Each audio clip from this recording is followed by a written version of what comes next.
Hey everyone, this is Mark Treichel with another episode of With Flying Colors. I'm here today with Joe Goldberg. Joe, how you doing today?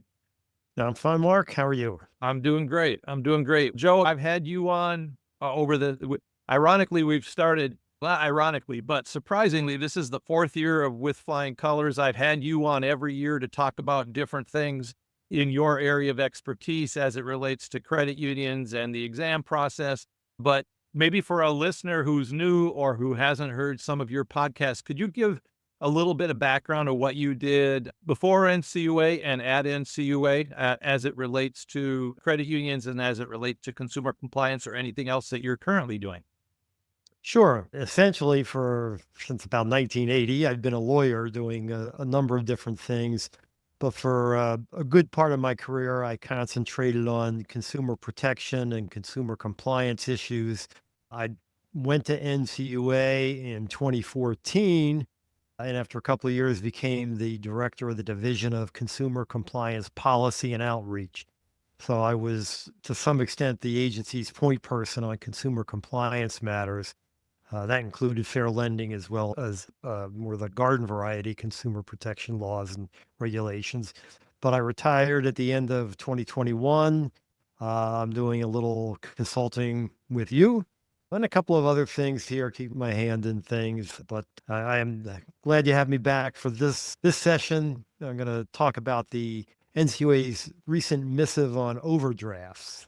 Yeah, I'm glad to as soon as the letter came out, I can't remember if you sent a message to me and said, "Hey, did you see this?" And I said, "Yeah, let's get you on the podcast," or it happened vice versa, but I'm glad we have an opportunity to talk about it because of the journey you've taken. I think you can provide some insights that will be helpful for the listeners. So with that, Joe, I'm going to turn it over to you. Sure. Now, as Mark, the agencies had concerns about overdrafts for many years. And then it intensified probably over the last decade or so. So the whole time I was there was agency concern about overdrafts. But what I'm going to do today is discuss the December 2024 letter to credit unions on overdrafts and fees, and especially the part about NCUA's supervisory approach to certain overdraft issues and the fees related to those. So, if a listener's credit union has any sort of overdraft or non sufficient funds program or policy, you really should read that letter in its entirety. It's only about 6 pages long, with 8 pages if you include the end notes. There's 2 pages of those, but it's not overly technical. Now, to properly discuss what's in this letter, I want to start with a little bit of history on the subject, just for context. So, a quick search for NCUA issuances on overdrafts shows that it sent two letters to federally insured credit unions on overdrafts in 2005. One dealt with bounce protection programs, and the other with courtesy pay programs. And then in 2010, when the Federal Reserve Board amended Regulation E to require consumers to opt into an overdraft program where the bank or credit union charges fees to pay an overdraft, NCUA issued a regulatory alert. So even though those were the only formal issuances going back in that time period, the agency would occasionally handle overdraft issues arising during examinations or maybe submitted as consumer complaints. And that was especially true as the Office of Consumer Financial Protection developed after coming into existence in the early 2010s. And as that decade progressed, NCUA was aware of a number of private class actions against credit unions for overdraft related violations. So, because of an uptick in credit union compliance problems with their overdraft programs, NCUA added reviews of all overdraft programs to annual supervisory priorities starting around 2017 or so. And since then, examiners of federal credit unions have looked at some aspect of overdrafts during regular safety and soundness exams in 2019, 2022, 2023, and 2024, and will do so again in 2025. The main problems we're going to talk about and that the agency has looked at involve heightened risk when a credit union fails to comply with laws governing overdrafts, either directly or by laws prohibiting the use of unfair, deceptive, or abusive acts or practices. The compliance could also potentially result in consumer harm, which adds to that risk. And I just do want to point out, this is not just a credit union matter. The federal banking regulators, including CFPB, have dealt with identical issues with banks. CFPB has issued a regulatory change for its supervised institutions, and the banking regulators have issued notices similar to the letter I'm talking about now.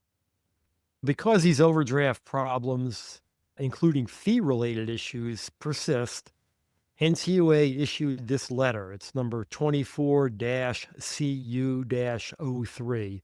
Again, as I said earlier, it was in December of 2024. The title or the subject of the letter is Consumer Harm Stemming from Certain Overdraft and Non-Sufficient Funds Fee Practices. So by the name, you can see the focus is on different types of fee issues. The letter delves into some of the history that I've mentioned, and it describes why and how members either use overdraft programs or encounter them inadvertently, not knowing that they were going to be dealing with something like that. I want to focus on the letter's discussion of various types of overdrafts and NSF fees. And I'm also going to mention NCUA's take on risk management and, as I said earlier, its supervisory approach going forward. But in this letter, after a brief statement on background, the letter discusses several types of what are characterized as unanticipated overdraft fees. According to the letter, unanticipated overdraft fees occur when a credit union assesses overdraft fees on transactions that a member would not reasonably expect would give rise to such fees. Now, you might think, how could that happen? When would a member not know they're going to be hit with an overdraft fee? The letter has some examples that might answer those questions. The first one that the letter discusses is what's referred to as authorized positive, settled negative overdraft fees. The acronym is APSN, authorized positive, settled negative.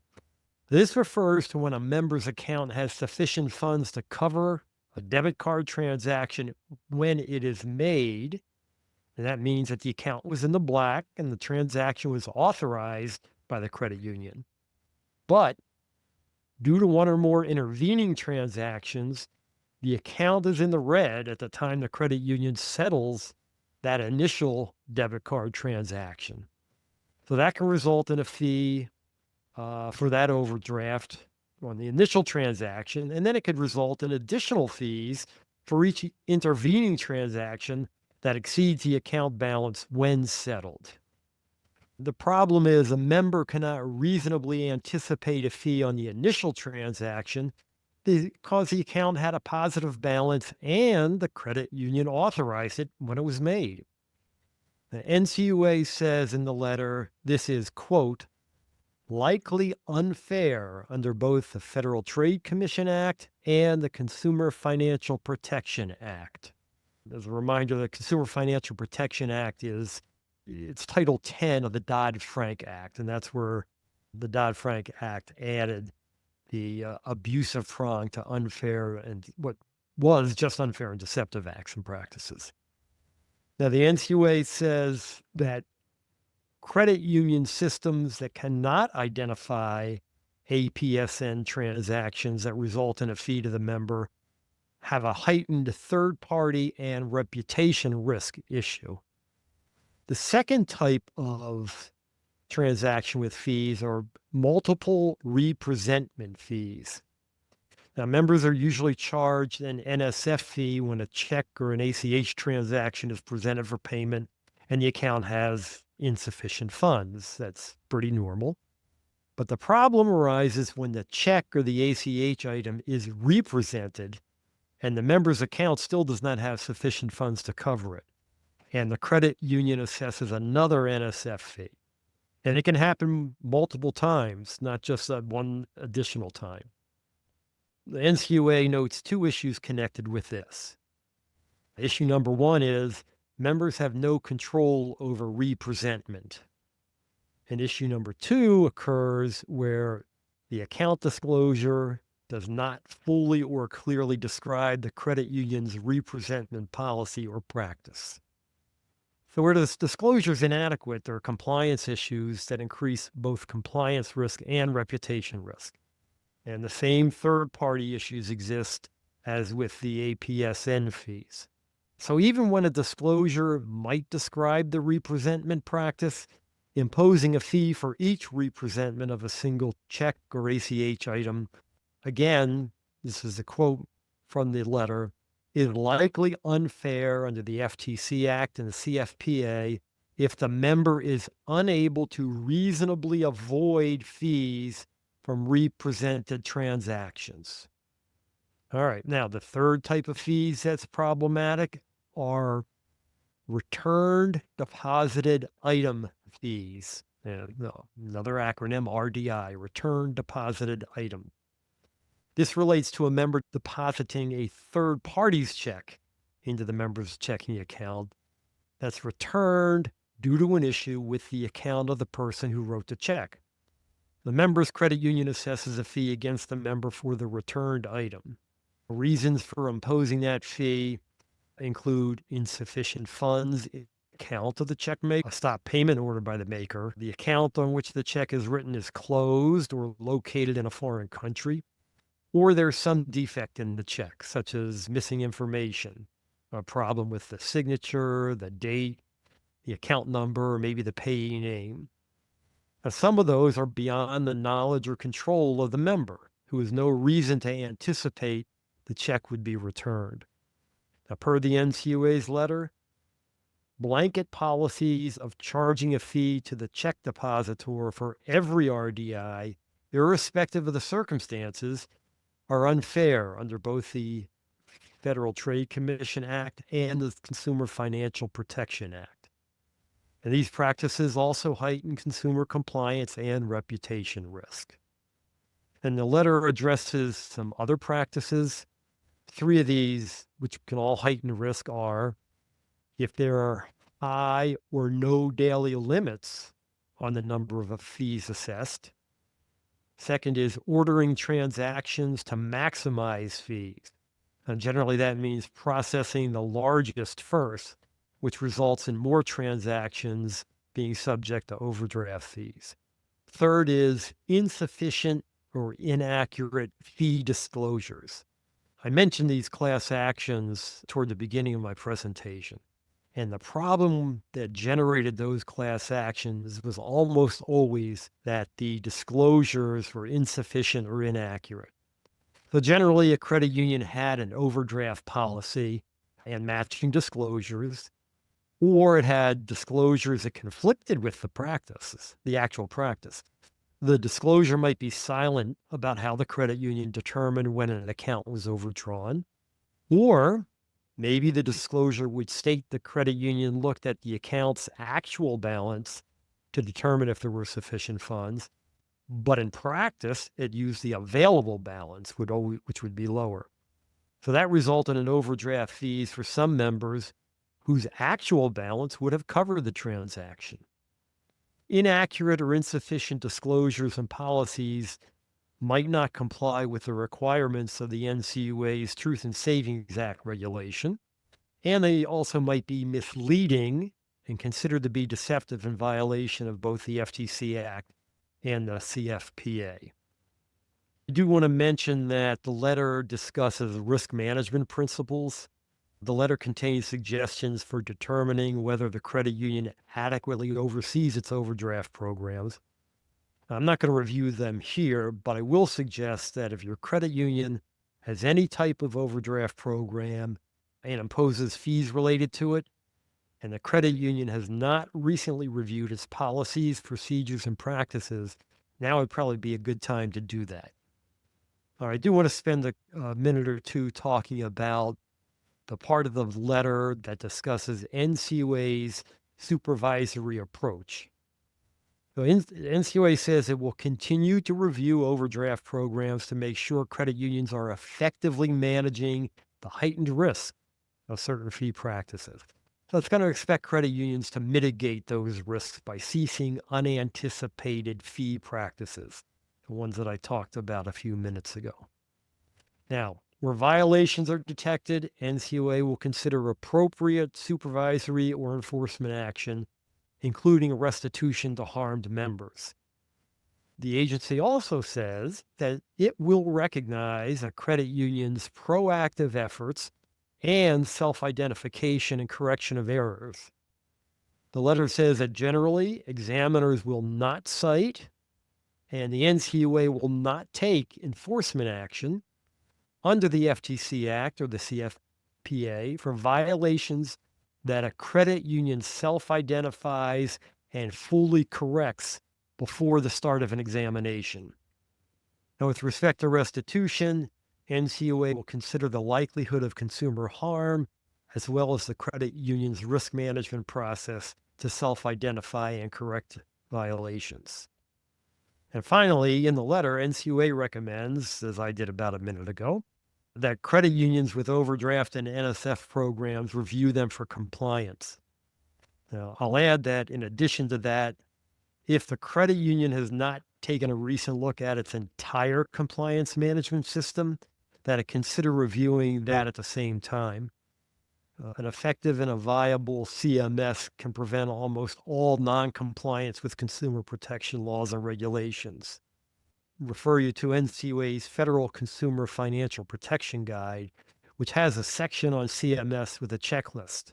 You can use that to help evaluate your program and see if you need to make any revisions or updates.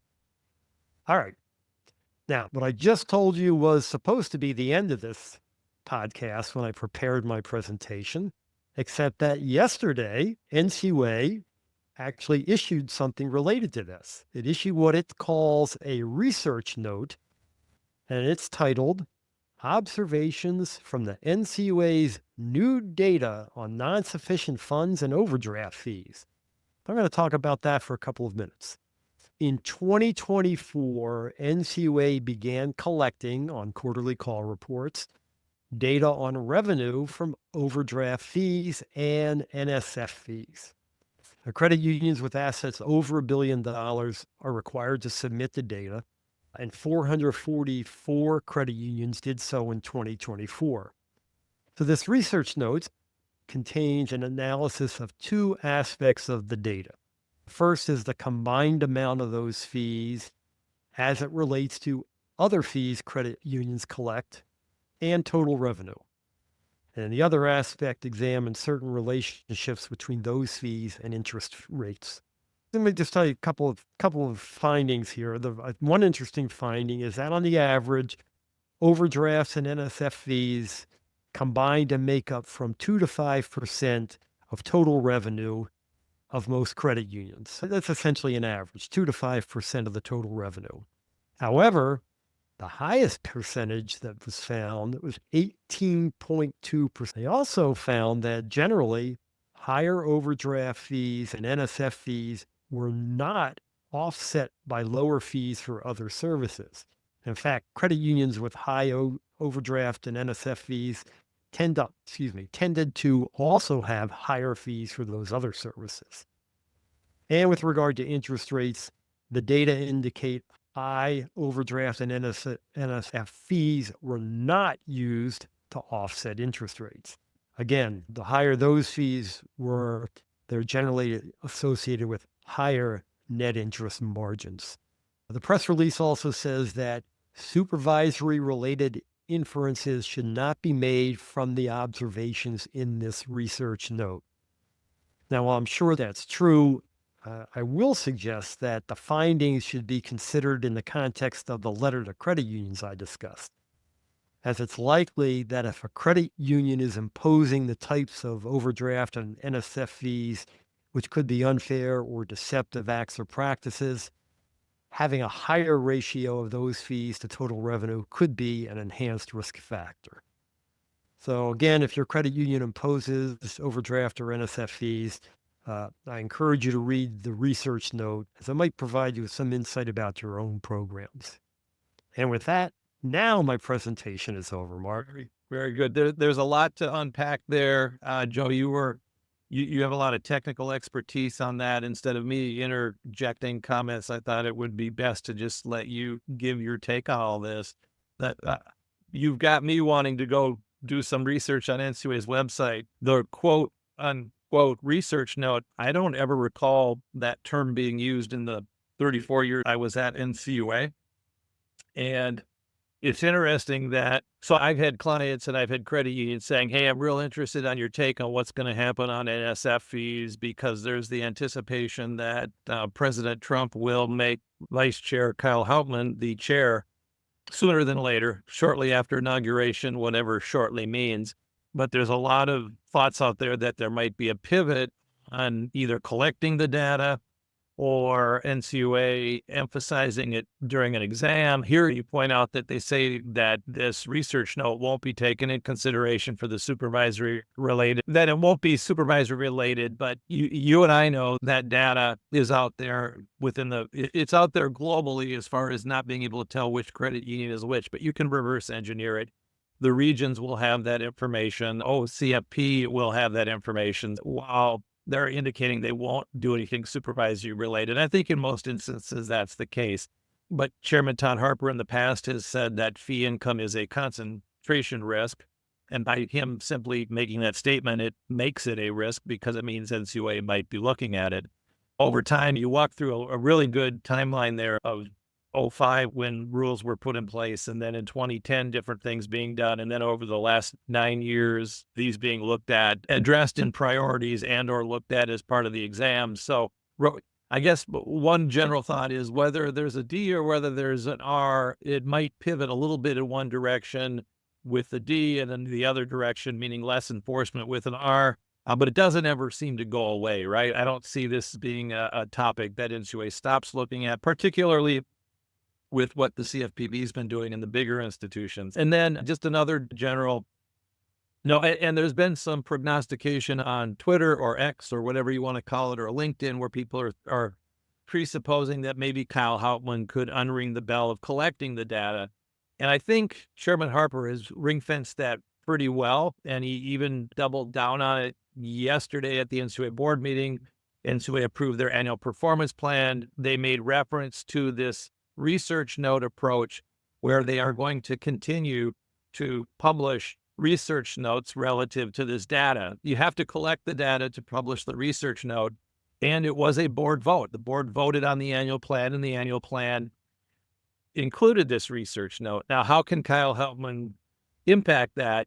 He is now. When he becomes chair, he will be the chairman of the board is by the Federal Credit Union Act, is the spokesperson for NCUA. So what he can do is control future letters to credit unions. He can revise, theoretically, that letter to credit unions that came out in December, although I think he'll be very careful to want to do that just because of how closely it came. In particular, since he voted to continue to do analysis on this, makes me think he's not going to do a substantial, huge pivot here, which some I think had hoped might be coming. So that would be my prediction, that Hauptman will nibble around the edges, but most of this will remain in play. Any thoughts on any of that diatribe I just did there, Joe? Yeah, a couple of things. The letter does say that it is not the intent of NCUA to restrict fees or do away with overdraft fees. It's looking at, in one sense, the reasonableness of how the fees are imposed. I think the research note is interesting because it does show that the overwhelming majority of the credit unions that are imposing fees are doing so in a frame that's somewhat reasonable and palatable. And that's a good reason to continue to collect data so you can bolster the practices of credit unions. But it also indicates that there may be some outliers who, if there's an extremely large percent of the revenue is coming from NSF or overdraft fees, then there may be an issue with their lending practices and how they're interfacing with their membership. If that's happening, there may be problems that are being glossed over, hidden, at least by these fees bolstering the credit union, when in fact the members are having difficulties and the credit union is not acting in a manner that's probably in the best interest of those members who are at risk. Sure, sure. Uh, yeah, and I think, again, the collection of the data itself, data are neutral, but it does give you some insight into the performance of the credit unions. Yeah. And I think to me, it's helpful. And I think no matter what side of the fence you're on, it's always better to have more knowledge than less knowledge. As a data lover, I would have to agree with that. Yeah, I like having information. The information can help you make better decisions ultimately. I do think that as credit unions are fighting maybe loan quality issues with the economy right now, NCUA's priority letter just came out and it is focused on asset quality. Delinquencies are up. Where's the economy going to be going with where our nation's at right now? And the further focus on fee income will make so a credit union has 10% net worth is different than one that has 8, and it's different than one that has 6. And historically, as you move down the scale of net worth and have to try and either put a net worth restoration plan together or have had loan losses come at you, it's getting harder. The world's getting harder in a lot of different ways, but for financial institutions that are below average capital-wise, oftentimes a way to try and recover from that was to look at how you can enhance your fees. You can still enhance your fees, you can still fee, but doing so aggressively is harder this year than it was last year. And regardless of who's in charge, I think it'll be harder next year than it is this year. So it's just gonna. I'll go on a little bit of a diatribe as well. And yeah, having the data is good, watching it closely is good, but I think it's going to lead to ultimately some credit unions. It'll be a tipping point for some credit unions where they're going, hey, we can't push back here, we can't push back here, we can't push back here. It might be time to merge. It's similar to succession planning. NCUA previously had a succession planning letter to credit unions. They opted for a succession planning regulation. Succession planning is like apple pie and baseball. It's a good thing, but having to do it, forcing it to be done by regulation at the same time as a enhanced look at fees, I think will also having that discussion is a good thing, but when they have it, I think it's going to lead to some more mergers. So I just see consolidation of credit unions increasing in general because of the economy, because of the regulatory burden. And this is a burden, but it's a burden. I think that again, whatever side of the plate you're on, you need to treat your members fairly, right?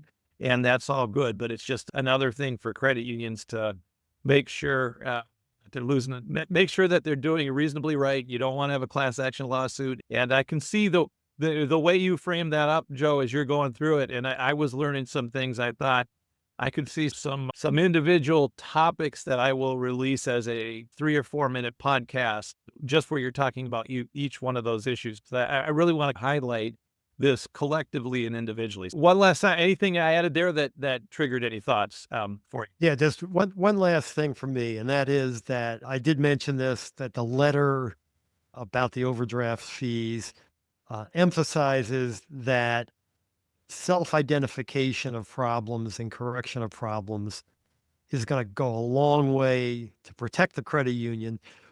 But I want to say that it's probably a good thing not to just do it with respect to this issue, but as I mentioned, your entire compliance management system. The earlier you can get on top of something as opposed to having an examiner do it for you or the Office of Consumer Financial Protection or whoever it may be, the better you're going to be. You'll have a better understanding of what's really is happening within the credit union as it relates to consumer compliance, and you can correct things, and then you can hold up the new policies and procedures to the examiner when they come in for the exam and say, hey, we've looked at this and we're up to date.